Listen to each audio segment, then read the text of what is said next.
The state capture report may have divided the ANC and its alliance partners, but some say it provides the opportunity for reconciliation.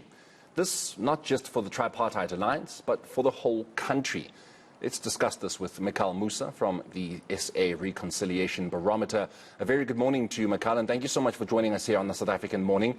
How do you, as the SA Reconciliation Barometer, feel that this report can reconcile? Because what it has done since the beginning of the state capture inquiry itself has just been to divide everybody. We've seen people turning on each other. We've seen families turning on each other. And I say families because I speak, of course, of the Gigabas, for example. So there's just been a lot of tensions between different stakeholders involved in this state capture inquiry. So how would you say it could provide an opportunity for reconciliation? I think the important thing to keep in mind is that the state capture report is something that is very uncomfortable, but something that's very necessary in our country.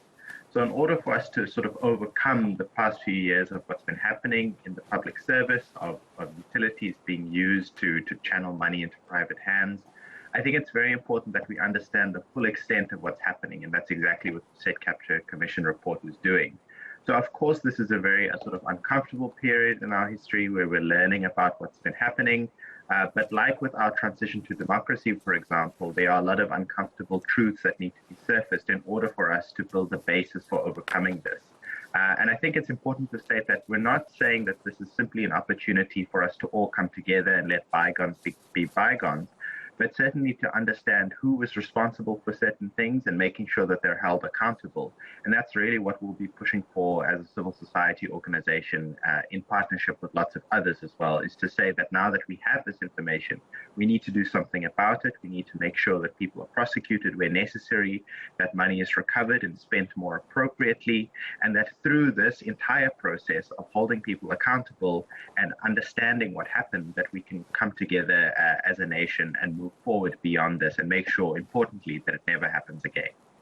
Mikhail, we're a country that almost 3 decades after we went to the polls to vote for a democratic government, got that democratic government, have still not been able to reconcile. We had the TRC in 1996 that a lot of people believe was just a waste of time and resources. We continually, every year, of course, remember Chris Hani. Some people feel it's not really true as to what exactly happened where his assassination is concerned. There are people in this country who feel like it's been 28 years, get over everything that happened in apartheid. And there's so much in this country that we are still struggling to get over. So how do you think that we would be able to get over corruption? Well, one of the most important things that's emerged from our work doing the South African Reconciliation Barometer survey, which is a nationally representative public opinion survey where we go across the country and ask South Africans, what are you thinking about the country? How are you feeling about the state of our democracy? One of the most important findings is the importance of sort of socioeconomic issues.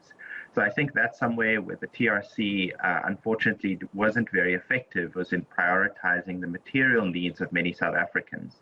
So it's all very well and good to say that these people committed certain crimes and these people suffered as a result of it, but what are we going to do to make amends for that?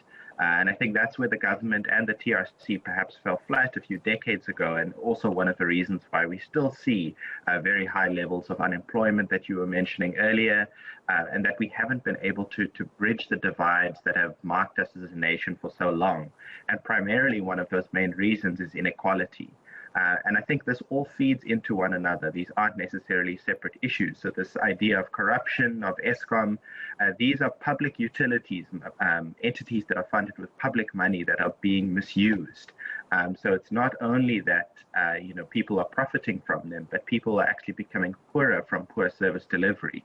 So they're all connected. Corruption is a major impediment to a more reconciled, more cohesive society, because it prevents people who are often reliant on the state for essential services from accessing it. So we need to see this as all connected. They're not necessarily separate issues. And I think, yes, there is a lot of cynicism about South Africa's transition to democracy. But I think, we recently celebrated Freedom Day, and I think it's important to remember how far we've come in terms of certain aspects of civil rights, of liberties. But certainly in terms of the economic sphere of how people live in South Africa, there really hasn't been sufficient progress. And actually in the last decade, we've regressed in many indicators as well. But I think the importance of the state capture report needs to be seen in terms of corruption is an impediment to service delivery. It prevents people from coming together. And if we root it out, if we hold people accountable, it is one step on the way to becoming a slightly more equal, a more cohesive society. It's very easy to point the finger at the government and say that they need to do what needs to be done to ensure that we are a reconciled nation. Of course, they are the leaders, so therefore they need to lead this particular initiative of ensuring that South Africa becomes reconciled. But then who are the other stakeholders that can ensure that this process is speedy and that it is successful? Who else needs to get involved in ensuring that we do get to that point of reconciliation using the state capture inquiry report, of course, as the basis of what it is we're working off of? Yes, that's exactly right. And I think South Africa is in a rather unique position in the fact that we have a very vibrant democracy. It's very dysfunctional at certain times, but it's one where lots of people participate in many different areas. So I think one stakeholder that's very important is the media, for example, who I think have been very efficient and very responsible in how they've reported these findings and this whole process. And the media are actually one of the most trusted institutions in South Africa, according to 2 of our different surveys.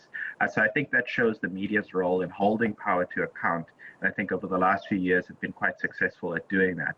The second group of stakeholders, I think, refers to civil society organizations more broadly.